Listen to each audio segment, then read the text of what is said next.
unique style, its own unique techniques. While it was extremely healthy in nature, it also bordered around veganism. Health, as always, being the need of the millennium, these dishes created a unique style, and you were not really considered a millennial if you had not tried at least one or two.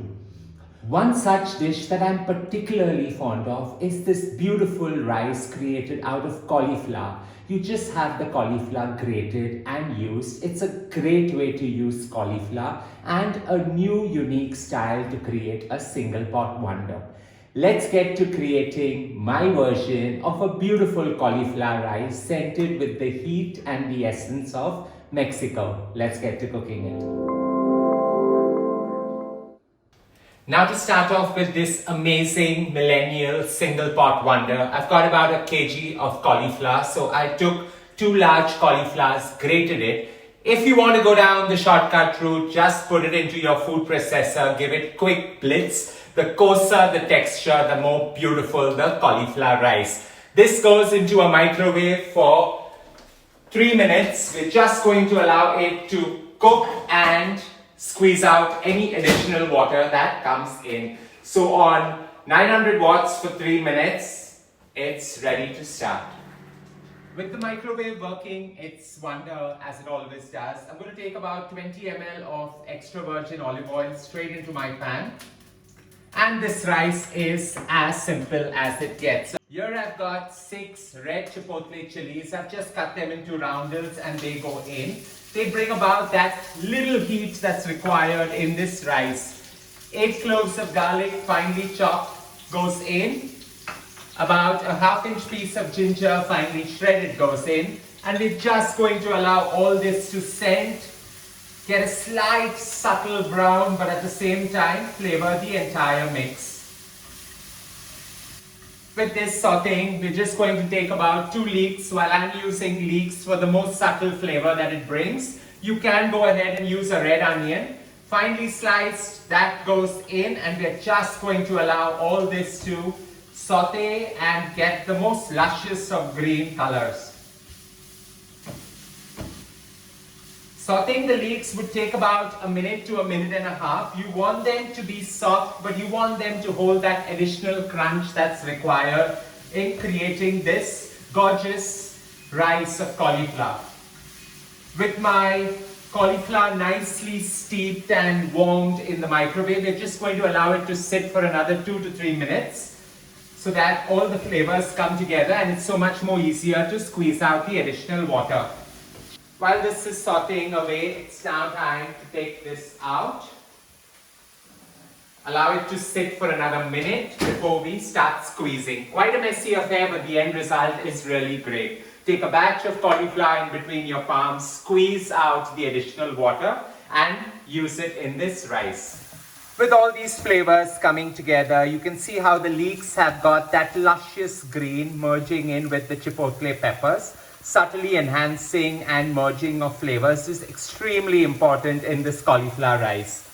Here I've got a cup of these black pinto beans. What I've done here is I've soaked them overnight as I use the dehydrated version.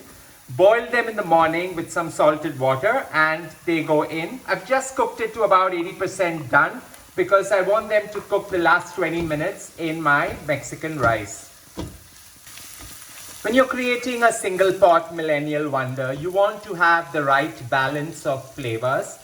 While you have your protein, you have your carb, it's now time to add some micronutrients. So here I've got the large bell peppers. Just take in 1 of each, cut them into dices and bring about the color in this entire mix. We're going to allow all this to cook for a minute, get a slight subtle crunch before we add the star of this entire dish, and that's the fajita seasoning.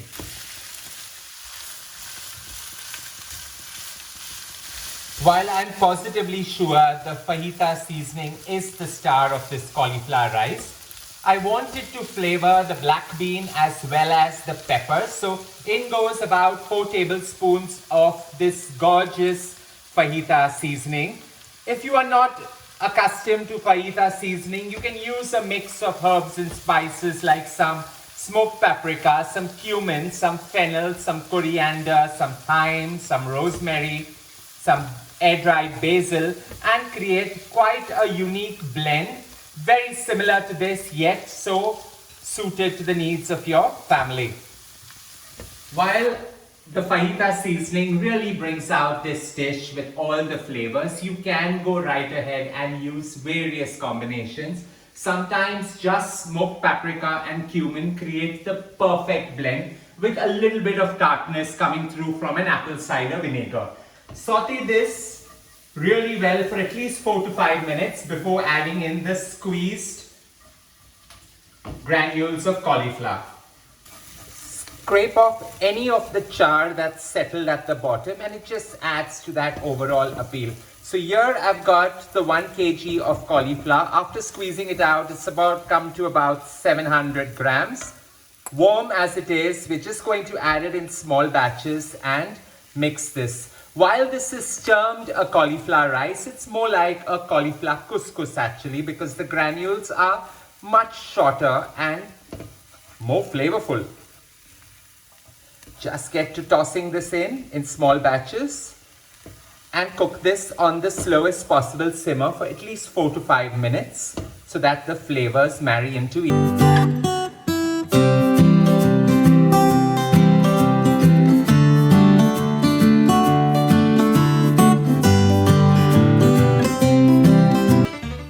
Now the fajita seasoning brings about that additional spice that's required, and it requires a subtle balance of flavor. So while I'm using lemon, you can use any tart element. You can use some vinegar, you can use some balsamic, you can use some apple cider. You can just go right ahead just to give it that additional balance of flavors. So in goes the juice of a lime just to balance things out. Now I'm going to season this with some celery salt. So while I'm using celery salt, you can go right ahead and use any salt to your liking. Even a roasted garlic salt works really well out here. So a sprinkling of salt, and this dish requires just a gentle toss and a garnish with an overload of some herbs. Scraping the bottom is extremely important to just get that additional crunch into this gorgeous cauliflower rice. In goes about 2 tablespoons of flat leaf parsley.